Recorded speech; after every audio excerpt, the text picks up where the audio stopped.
Hey, Scrappy people! Tracy Reed here today, coming at you with a layout using the Cocoa Daisy Into the Blue collection, another layout in my Oahu album, and today I'm going to be scrapbooking our sunset sail and swimming with the sea turtles, or at least one page of our sunset sail and swimming with the sea turtles adventure. And I want there to be a series of cascading chevrons down the center of my page. So what I'm going to do is I'm going to find the center point of this paper, not the center, but the center kind of high, the center point, and then I'm going to just use my scissors and I'm going to cut it into sort of a triangle chevron shape. And then I'll use it as a template for the rest of my papers. So it doesn't have to be perfect because I am going to be tearing it. I just wanted to find the mostly middle point so that it wasn't off-centered. And then once I have this one torn, I'm going to go ahead and start doing that with the rest of these papers. And I'm going to alternate between sort of these more multicolored papers and the solid papers. So I love this green paper. I think it's such an interesting color for this collection that is a little bit unexpected for me. I really like it a lot. It's kind of a sage green. Alright, now I'm going to do it again with the back side of that paper, which is a stripe. I'm never going to be one to waste papers, I think. So I use the back side of it, and I'm going to tear it into a triangle, or at least into a point like the other ones.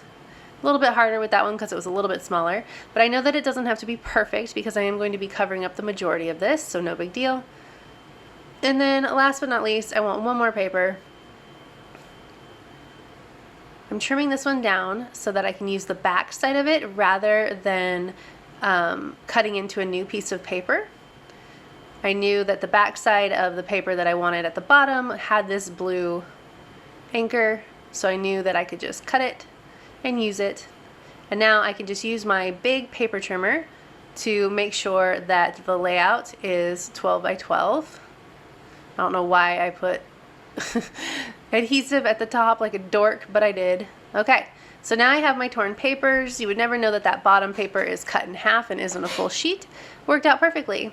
So I did struggle a little bit with this page. Not really, but I did struggle just a little bit with placement because I had two fairly large photos. One's a 4x6, one's like a, I don't know, 4x4.5 or something like that. It's not 4.5, I don't know.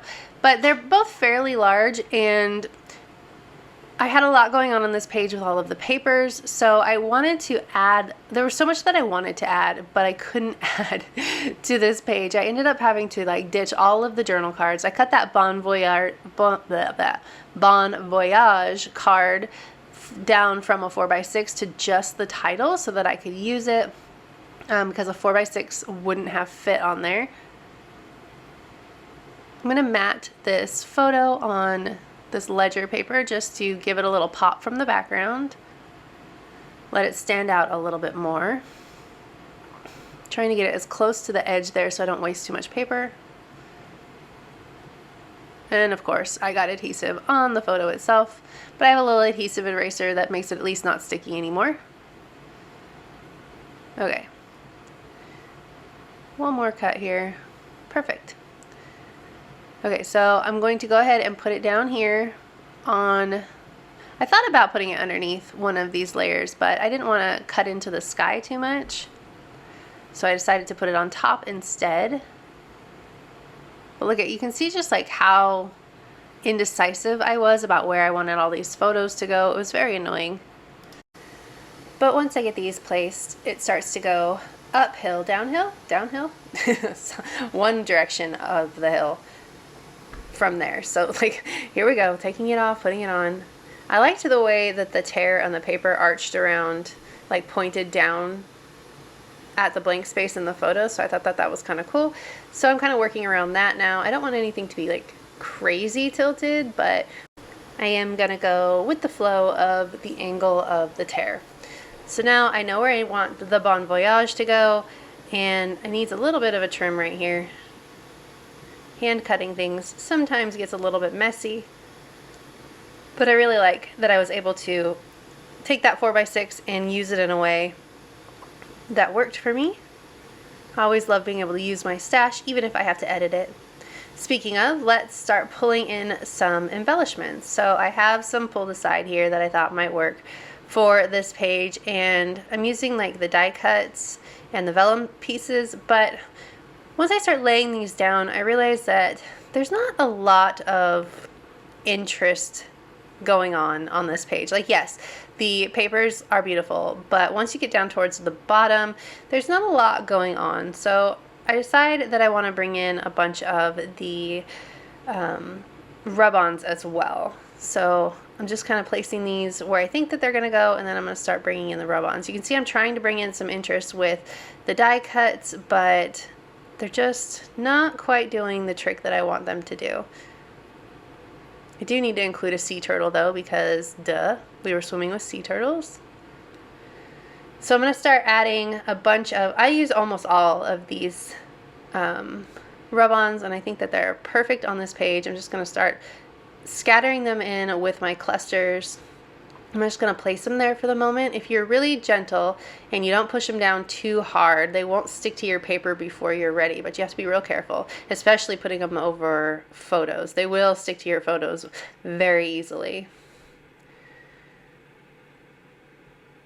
Just trying to fill in some of the spots, make that plain paper at the bottom match more of the vibe of the top paper a little bit, I think is what I was going for, because there's so much beautiful mixed media on the top paper and the bottom was just so blank. I felt like I needed to tie the two together a little bit. Obviously there's like a map in the background and design, but compared to the top, it was definitely not feeling grounded at the bottom because it didn't have that mixed media vibe that the top had. All right, so I think I've got most of these down where I want them to go. I put everything down now off camera because that was a lot of work and I didn't think you wanted to watch all the rub-ons. I have one more that I'm going to put right here. And I think that's a good start for making things come together. I'm going to add a big title with the blue cardstock letter stickers. This is where I started to struggle a bit because all of the alphabets I received for this collection are blue, and then the papers that I chose are blue. And so what I really wanted was to put that title down on top of the photo of the 5 of us, but because everything was blue, it didn't stand out, especially there because it was dark and I couldn't rearrange the papers at this point. So I thought maybe I would add journaling strips here to sort of bridge the gap, but I didn't like the way that that covered up all of those papers. So instead, I'm going to put the journaling strips down at the bottom. And I actually really like the way that that looks, but they don't stand out very well. I do end up putting them down like with adhesive and then pulling them back up again, because instead of using adhesive, instead of leaving them plain, I'm going to ink the edges. So you see me put them down. I really like the way that they are sort of angled and offset. I think it looks good with the way that the paper's angle, so I thought that that was pretty cool. There we go. I still need to ink the edges. We're going to speed up a little bit here because we don't need to move so slow when we're inking edges. I love messy inked edges. I'm gonna ink pad my edges for life. I'm not gonna use tools because I like the way that it looks.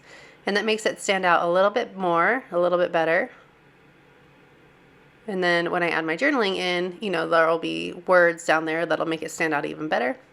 So I decided that my solution would be to add that cursive alphabet as a subtitle. So it says sunset, sail, and swim. It still is not perfect, and I'm going to move around these letters more and more because they're not exactly in the right place yet, but it's getting better. I wish that I had the foresight to maybe put that green paper towards the bottom of the paper stack, but I didn't because I didn't think about the blue letter stickers on the blue paper. But you work with what you got, and sometimes you have to work with a composition that is legible instead of perfect. So I rearranged the letters again, tightened up the composition a bit, added another sea turtle and some more die cuts in here. We're getting close to done. I feel like these letters need to be rearranged yet again, I swear. I really wanted to make this like life buoy or whatever it's called, life ring, water rescue ring. I don't even know. I wanted to make it work, but it kind of looked like a lasso up there. And so I didn't really love the way that it looked, so it's going to come off again. Just sitting up there, I'm like, nope, that's not going to work for me. Maybe here? Also not going to work for me. Let's just put it away. I tried so hard. All right, one more starfish just to bring it all together. All right, now I can add in my journaling, and I think I'm about done here. Ah, yes, enamel dots, of course. Then I'll be done. So if you enjoyed this video, I'd love it if you give it a thumbs up. If you're new here, go ahead and subscribe. I would love to have you. If you don't already, you can follow me over on Instagram. I'm at Tracy M. Reed. I'd love to see you over there as well. And I will see you next time. Thank you.